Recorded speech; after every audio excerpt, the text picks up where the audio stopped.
Salut les amis, aujourd'hui c'est cookies. Des cookies peu ordinaires puisque la technique que je vais vous montrer aujourd'hui, vous n'avez pas forcément l'habitude de la voir. On commence avec le beurre. On utilise 3 sucres différents.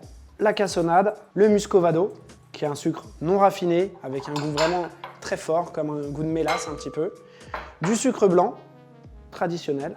Hop, et je commence mon mélange. Hop. Un œuf.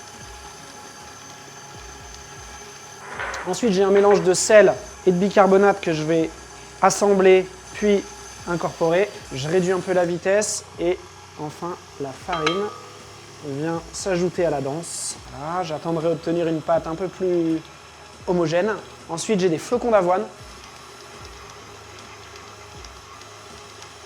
Et enfin, du chocolat au lait concassé pour lui donner un côté un peu plus rustique.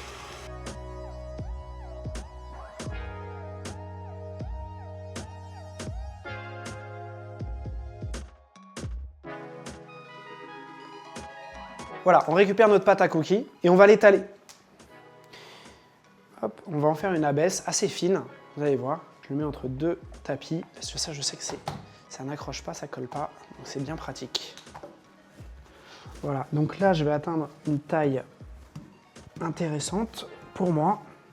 Vous avez vu, j'utilise un rouleau dont l'épaisseur en fait, ce qu'on appelle un rouleau à épaisseur variable. Comme son nom l'indique, donc je peux adapter les embouts pour vraiment être très régulier sur la façon dont j'étale mon cookie. Donc là, ma pâte à cookies, elle est étalée. Hop, je vais maintenant la détailler. L'idée, c'est de faire le moins possible de pertes. Voilà. On va la mettre au frais, histoire que le beurre redurcisse et que je puisse facilement les manipuler. Maintenant, je fais une ganache pour venir faire un insert dans mon cookie. C'est là où il y a une petite originalité. Je mets d'abord mon sel dans mon chocolat au lait, légèrement préfondu, on va dire, et je verse mon lait comme ça, en 2 fois. Le lait chaud fait fondre le chocolat au lait, et du coup, c'est comme ça qu'on obtient une ganache.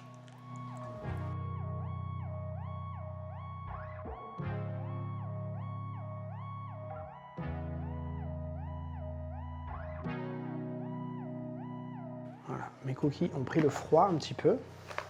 Évidemment, tout ça, là, tout ce qui est un peu un excédent, on peut le retravailler. Donc là, j'ai démoulé mes petites ganaches, je les ai mises au centre de chaque abaisse. Maintenant, je vais refermer comme des petites ravioles mes cookies avec une autre abaisse qui va revenir en température progressivement.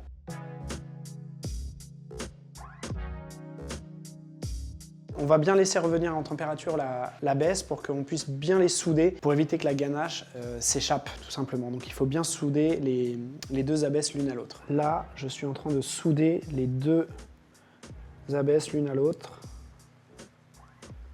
On passe au four. Les cookies, 5 minutes, 210 degrés.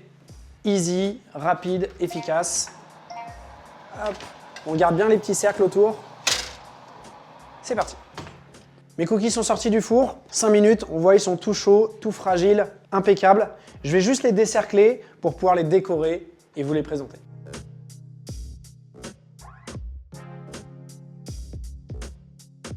Maintenant, je vais leur faire une toute petite cavité au centre pendant qu'ils sont mous, mais vraiment léger hein, parce que je sais qu'en dessous, il y a la ganache. Et ensuite, je viens couler une petite pâte de fruits secs. En l'occurrence, ici, c'est noisette amande. On va commencer avec un peu de fleur de sel.